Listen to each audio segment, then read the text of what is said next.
What's up, YouTube? Promise Keeper, all you Dodge Chrysler minivan owners, welcome back.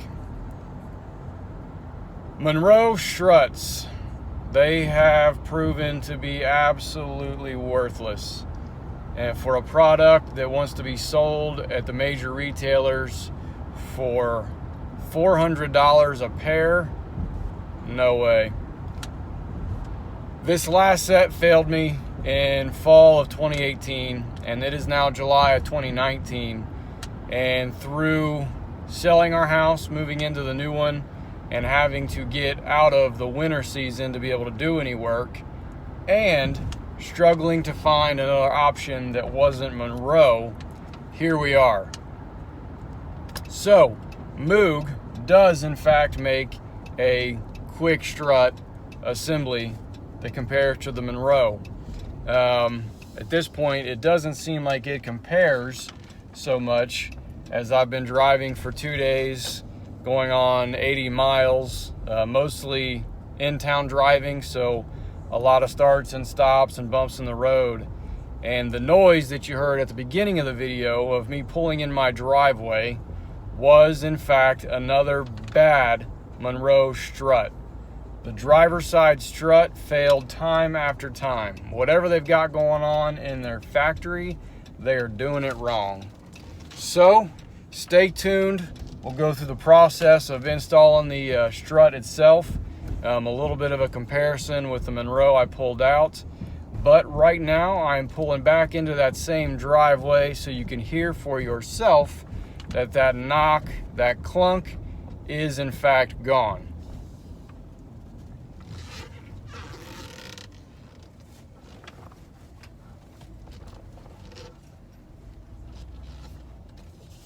There we are. We're home. A little bit of squeaky rubber from those new seats, and new tires this weekend with a fresh alignment. Really important after your struts go on. I'm not going to stress that enough at this point. Someday you grow up and realize the things you didn't want to spend money on are worth it. So after you're finished with the process, get your stuff aligned, take care of your tires. Be sure and give the video a like, comment below, hit that subscribe button. And thanks for watching. First, we've got the car jacked up. We've got one started here. Put a stand under, be safe. Always keep the tire underneath just as a backup.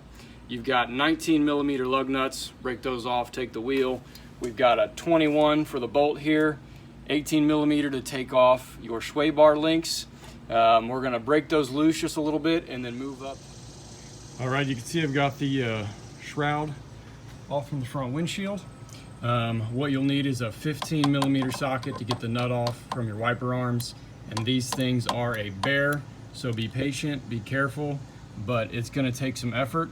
Remove your little screws that hold the locks in place on the plastic shroud, set them aside so you don't lose them, and then to get the 3 top mounting bolts loose, we've got a 1/2 inch socket. It's going to help to have this be deep as well. Moving down to the bottom, first thing we're going to do is put that 18 millimeter on the back side of the top of the link and get your deep weld 18 for the front. It's going to save you lots of time if you've got some decent wrenches. Some 1/2 inch with some leverage is going to save you all kinds of time. So we're going to bust the top one loose. You really shouldn't have to touch the bottom, so leave that alone. But I will say it would be wise at this point to grease these grease fittings when you're putting everything back together a little bit. All right, a little bit of penetrating oil may be your friend here depending on how old these are.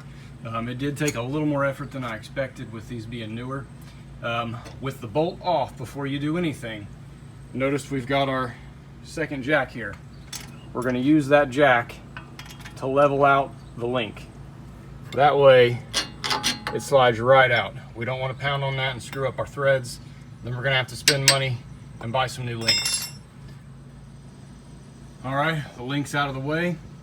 I've got a 21 millimeter, and if you don't have metric, but you happen to have some very oddball deep weld sockets, 13/16. So a 21 or a 13/16 fits this.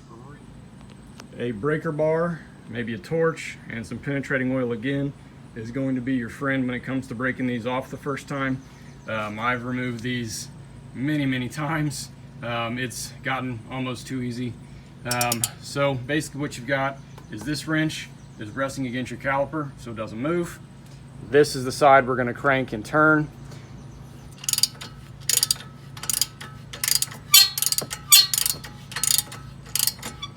And just because it's good practice in most cases, we're going to loosen both of these before we try and pop either one out. Now the idea here is to back these off, but then we're going to leave them on just enough that we won't damage the threads or anything. It gives it a little more stability, a little strength. We've got our mallet, and we're going to start to knock these things out. All right, now not a whole lot of tension. Now what happens with the bottom one, the tension comes from how you've got this positioned. So we've got our extra jack that's supporting your wheel hub and everything. You're going to lower that until you see this start to give. Now that this is loose, we can free that bolt up and slide it out without the mallet and try to save the threads. With both of those bolts free, what we're going to do now, again, is use our extra jack, and we're going to let the weight of the wheel hub free itself from the mounts on the strut. So we're going to slowly release our pressure, but we want to make sure that we don't allow the rubber seals on our drive shaft and all that to rip and put too much stress on them. The only thing still keeping us from dropping this the rest of the way is our line here for the ABS. This is a 10 millimeter on the back that we're going to remove, and this bracket simply slides off. Now the position we find ourselves in, if we don't have a spare set of hands, is one hand has to loosen the nuts from up top, while the other hand helps make sure the wheel hub doesn't fall off and you keep this from dropping down and doing any damage itself. So I'm going to hold on to the spring with one hand, rely on the jack and my foot to hold the wheel hub together and take these top nuts loose. All right, here is the faulty strut. Talking about the driver's side, which for some reason seems to be the one prone to failing. I really wish I could understand why. And it doesn't look like there's fluid or anything that's seeped out. But the problem everyone seems to complain about, that rubber, I don't know if that should be dried out and cracking quite like it is, but who knows? Not me, not a professional. The problem, everyone says, is the top nut, which makes a lot of noise, even the way it's made from the factory, and the actual strut mount itself. And this thing has been making some crazy noise. Now, packaging can say a lot about what you buy, and this was packaged with a lot more care than the Monroe strut was. Again, this through Rock Auto was about $110 to $115. The Monroe, if you bought that at advance, $212. I think I bought these myself through a different website with some coupon codes, whatever, for maybe $120 each, maybe something closer to what these were. But in no way would you pay $400 for a pair of these garbage. Not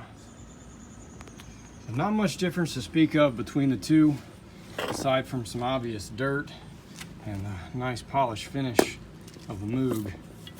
The Monroe feels like it's got a few pounds extra on the Moog. The bend in the top of the spring may just be the way I'm looking at it. Doesn't seem as clean for some reason. But also the metal edge here, but this guard, this is a cheaper metal. This one coming out of one of the boxes was bent, so I just pulled it back and fixed it. Whereas the steel used on the Monroe part, there's really no bending that by hand unless you really wanted to. But this is a soft metal that doesn't return back where it came from. Now, I've got this set up in place. One odd thing about this is the bolt pattern up here at the top on both of these, it appears, is a little off. So what you do, which is difficult without an extra set of hands, from underneath, start your 3 bolts, find these 3 holes, and then it's probably best to do it with 3, but start 1 so you no longer have to hold it from underneath. And once you get this in place, set the other 2 nuts up, and you can twist this till you get it lined back up where it should have been to begin with. I've not had that happen with all 4 of the different sets of Monroes, so it's a little odd that that top mount was facing the same direction on the left and the right strut for the Moog. But nonetheless, going to go ahead and set these other 2 at the top. We're not going to bolt them down secure just yet. Go through the reverse process of everything we did. We're going to raise this guy back up, get our 2 bolts started, which again, use the jack under the wheel to your advantage. You're going to have to line these up in order to not damage the threads on these large bolts. Once you've got those in place, you don't have to snug them down yet. We're going to reattach our cable bracket, work our way up to the top, get those 3 snugged down, and then we will work our sway bar link back in.